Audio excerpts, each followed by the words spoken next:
So late last year, I went to LA with my sister and some friends, and while I was there, I was able to go to Blick Art Supply where I did a little bit of damage. So this is a video I've been meaning to do since then, but of course I just kind of put it off and never got around to it. So better late than never. Here it is today, the stuff that I bought while I was in LA, and I'll try to test out a few of these things to show you, I guess, first impressions of them.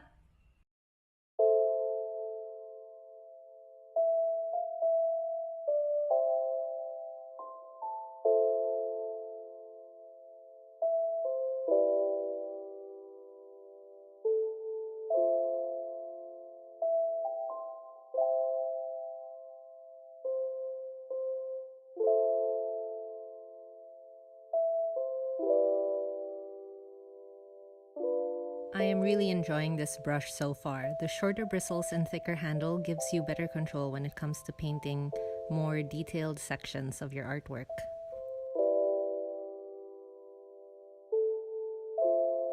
This liquid watercolor is a lot darker and more vibrant than what I was expecting. You can dilute it by adding water, but it's still not as pale as I thought it would be. Also, I'm finding that a little bit goes a long way. This is my first time working with gouache, and I'm really finding it hard to control. I don't know if it's because I'm just used to using watercolor, which is very fluid, and you build up the color by adding more and more layers. I know you can do that with gouache. Admittedly, this is not the correct sketchbook to be testing out these mediums because it is not taking to water very well, which I will explain later on. But I do like the color of it. I do like the look. I just think I need more practice. The gouache and the ink on its own, if I apply like a really thin layer, is fine. But the minute I add water, it bleeds through like this. It's coming through on the other side. The paper is buckling pretty badly.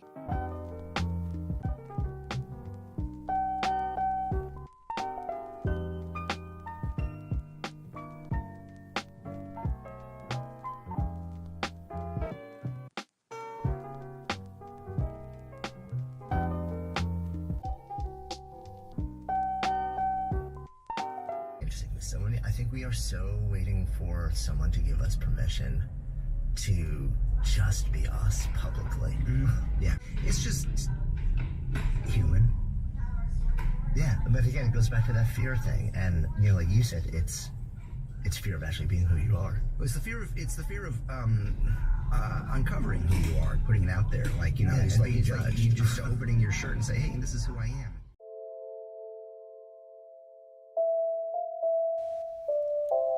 I've slowly been investing in better quality art supplies, especially to use for my commissioned pieces, because if someone's gonna take home my work, I want it to last for a really long time, no matter where they display it and what the conditions of that environment are.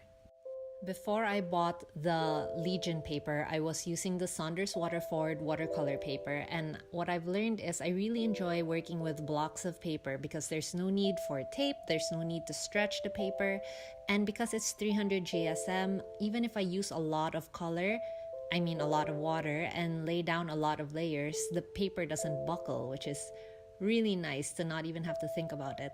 However, what I found with the Saunders paper was it was a bit yellow, and if I wasn't careful, sometimes my edges didn't come out as clean as I would like. I don't really understand why.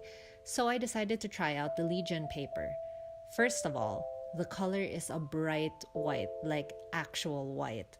It's still a block, it's still 300 GSM, and it's a hot press watercolor paper, which I'm finding I prefer.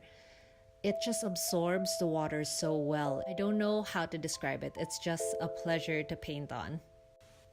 I was gonna include the entire speed paint of the painting I'm working on now, but it's taking a while to finish, and if I did that, then I would have to go another week without a video. So I decided to save it for the next video instead.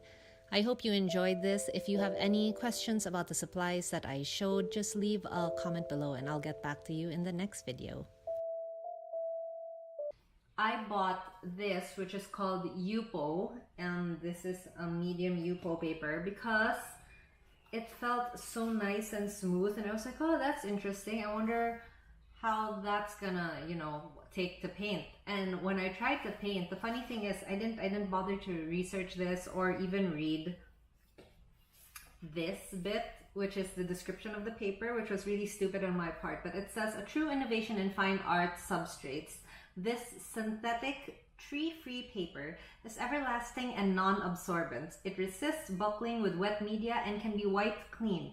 Pigments will retain true clarity and brightness, a new way for techniques to flourish.